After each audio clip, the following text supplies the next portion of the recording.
ñu ngi leen di nuyu di leen jaajëfal yéen ñi nga xamante ne ni yéenay suivre chaîne bii di Xalaat TV ñu leen di dalalaat ci seen nouvelle vidéo tey nag ñuy wax ci Wally Seck parce que yàgg na ñu ñuy interpeller ci moom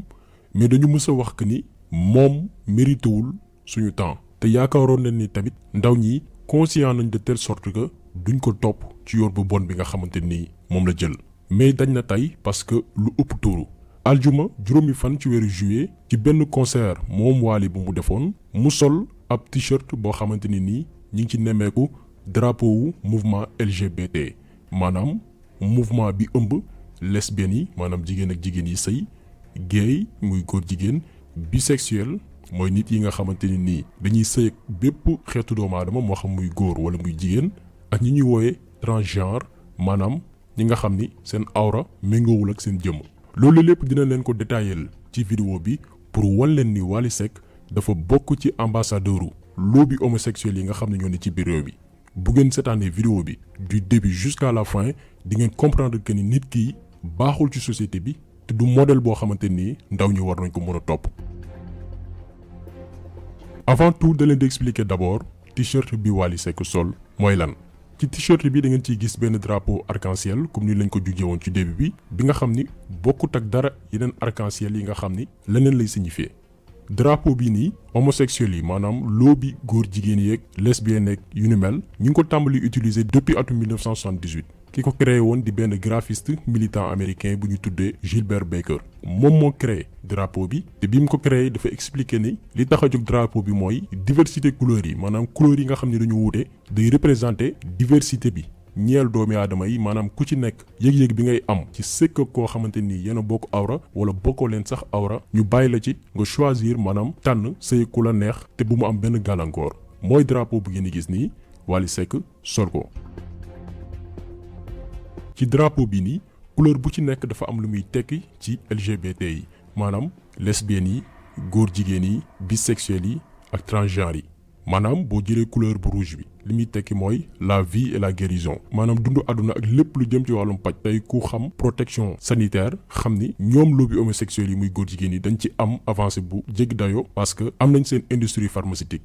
orange bi même chose santé ak li nga xam ne mooy fierté wane sa fierté maanaam pas-pas bi nga am ci taxaw xeex li nga xam ne mooy sa droit en tant que homosexuel. jaune bi mooy la lumière du soleil maanaam mooy mandargal jant bi. vert bi mooy signifier nature maanaam lépp lu jëm ci gàncax gi. turquoise mooy symboliser lii di magie ak art maanaam lépp lu jëm ci wàllum fo tey mun nañ jël exemple musique bi nga xam ne moom la Wally di def. bleu bi di signifier sérénité ak harmonie. boo demee ci texte lobby homosexuel yi duñu bind ci lu leer nañi le drapeau est utilisé par les organisations du mouvement LGBT ainsi que par les commerces à destination d'un public LGBT maanaam drapeau arc-en-ciel bi Wally sol organisation yi nga xam ne ñoo bokk ci mouvement góor jigéen yi lesbiennes yu ni mel ak ñi nga xam ne ñooy industrie de commerce bi maanaam seen wàllum style d'habillement dañ ci utiliser drapeau bu noonu te ñenn lañ ko jagleel mooy publicu LGBT bi bu ngeen jàngatee texte bu baax dañu ne il est conçu pour un public waxuñu pour le public dans l'ensemble waxuñu pour des publics ay publics yu wuute mais dañ ne un seul public boobu noonu xam nañ leen mooy homosexuels yi góor jigéen yi ñi nga xamante ni gedd nañ seen awra maanaam bëgguñ ni leen yàlla bindee neneen lañu bëgg a mel ak yeneen xeetu jëfinu bon yu ni mel. te tey boo demee ci marché homosexuel yi fi ñuy jëndee ay yére parce que ñoom góor jigéen yi dañu am industrie textile bu am doole ñi nekk nag ci biir lobby yooyu noonu bu ñu waree jënd yére xam nañ fan la ñuy dem exemple la leen di jox tey boo demee ci seen boutique en ligne yi nga seet t-shirt bi Wally Seck sol ci description bi dañu bind ci lu leer naññ que ce t-shirt est conçu pour être porté avec fierté maanaam t-shirt bi da nga ko war a sol ak fierté maanaam fier ci li nga bokk maanaam muy lobby homosexuel yi góor jigéen yi ñu dolli ci ne on le porte pour soutenir les partenaires LGBT maanaam da nga koy sol pour jàppale ñi nga xam ne ñoo bokk ci lobby boobu noonu ak yeneen xeetu nit yu bon sur le plan local moo xam ci sa biir réew ou sur le plan mondial maanaam ci bitim réew. donc yaakaar na ni leer na amul benn lam-laame mais da leen di joxaat yeneen preuve yu gën a leer yu wane ni Wally Seck dafa bokk ci lobby góor jigéen yi nga xam ni seen yéene mooy doole nit ñu bon ñooñu ci biir réew mi.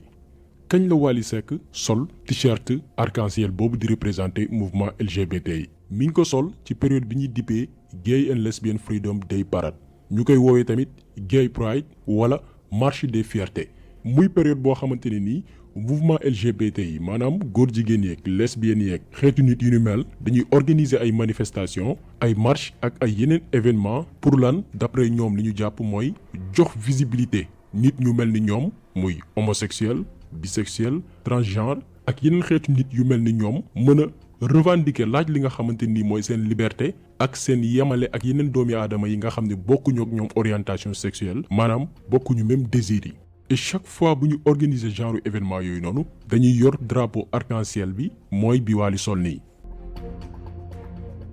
gannaaw nag ba mu solee drapeau góor jigéen yi pour soutenir leen ci seen xeex bi nga xam ne ñu ngi koy mën ci àdduna bi yëpp Wally Seck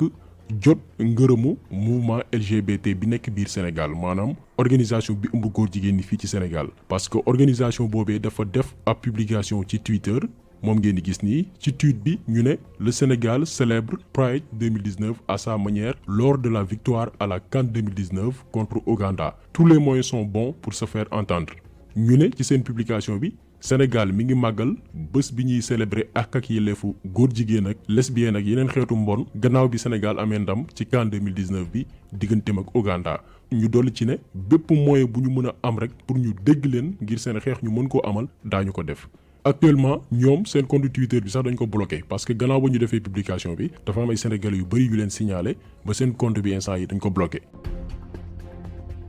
samedi 6 juillet 2019 bi ñu nekk. beneen organisation bu góor jigéen bu nekk Paris ñu koy dippee stop homophobie maanaam ñoom dañu ne seen combat mooy bëgguñu kenn kuy xarab góor jigéen jigéen yi sëy seen bopp ak yeneen xeetu ñaawteef dañu bëgg a xeex loolu maanaam bët bi leen di xooli la ñu bëgg mu dañ. léegi organisation boobu nekk Paris moom itam defaat publication di féliciter Wally Seck publication bi moo nekk nii ñu ne félicitations à toute la communauté LGBT sénégalaise et à l'artiste Wally Seck pour son engagement et son courage. En dépit des injures et menaces qu'il continue de recevoir pour avoir arboré un t-shirt arc-en-ciel mouvement bi nekk Paris mouvement wu góor jigéen ñi ne ñi ngi delloo njukkal kuréelu LGBT maanaam góor jigéen ñi nekk Sénégal ak artiste bii di Wally Seck ci dogoom ak courage bi mu am gannaaw wax yu ñaaw ak menaces yi ñu koy def yépp mu sol suñuy t-shirt bii di arc-en-ciel ngir jàppale ñu ci suñu xeex. ñu tegal ko ci ne nous sommes à vos côtés vous pourrez toujours compter sur nous ñu ne Wally Seck mouvement góor jigéen yooyu ne ñi ngi ci ginnaaw Wally Seck te mun nañ compter ci ñoom ci bépp xeetu njàppale. lii yaakaar naa ni amatul benn laam-laame amatul dara luñ ciy teg li leen bëgg a wan ci vidéo bi mooy wan leen ni lobby homosexuel yi seen kuréel yi ñu ngi fii Sénégal nag am fi doole gu am solo bu weesoo ñi leen di jàppale comme Wally Seck ak autorités yi. am nañu sax organisation boo xamante ni dañ ko reconnaître ci ministère de l'intérieur am nañu récépissé buy dëggal ni ñoom seen organisation bi mi ngi fii Sénégal maanaam ñoom mën nañ def lu leen neex ci réew mi te dara du leen ci fekk juste pour vous montrer que ni gars yi ñi ngi gën a am doole ñi ngi gën a organiser wu ñi ngi lëkkaloog ay nit yu siiw yoo xamante ni sénégalais yi da leen di may nopp pour que ñu mën a jàllale li nga xam ne mooy seen mission. et puis bi ñuy def suñuy recherche pour vidéo bi dañu dalaat ci beneen vidéo boo xamante ni yàgg na Wally Seck moo ko defoon mais dañ ciy référé wu rek pour jox leen quelques exemples ay exemples yu wane ni waa ji day liggéey ak organisation wu góor jigéen yi même organisation bi la. Tout le temps le côté africain qui arrive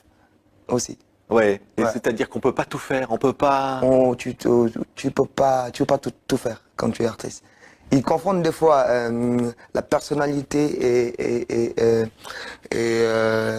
personnage. fii muy expliquer ni moom personnage la personnage ñëpp xam nañ ni mooy lan koo xamante ni da nga am rôle booy jouer am mission boo xamante ni da nga ko war a mëne mission Wally Seck ci Sénégal ñëpp xam nañ ko mooy pervertir jeunesse bi yàq ndaw ñi promouvoir maanaam jàllale bépp message ak activité góor jigéen yi fii ci Sénégal pour que njeexital bi lan mbirum góor jigéen ñu mën ko ñàkkal fayda banaliser ko parce que bu dëkkee ci di leen promouvoir coow li bari nit ñi dem ba taay ci day dem ba nekk lu banal ñàkkal ko fayda noonu nag lañ koy doxalee ba mu law processus la gars yi dañu tëgg seen plan nag te fas yéene dëggal ko nag après loolu mu yokk ci moom Wally Seck À pouvoir afficher leurs différences, à pouvoir vivre. Non, chez nous c'est interdit. Les homosexuels. C'est interdit chez nous.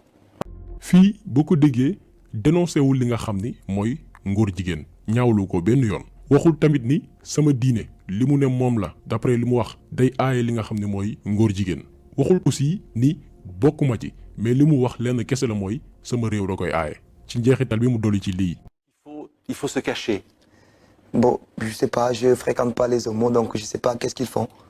fii dafa ni fréquenté wul ñi nga xam ne ñooy góor jigéen yi mais Wally waxoo dëgg boo nee doo fréquenté góor jigéen yi waxoo li nga xam ne nii mooy li am. ci vidéo bii nii yéen a ngi koy gis ci benn concert fële ci États-Unis New York mu ànd ak góor jigéen bii di Pambay da leen di fréquenté day liggéey ak ñoom lobby homosexuel yi pour dooleel seen taxawaay fii ci biir Sénégal c'est la même organisation.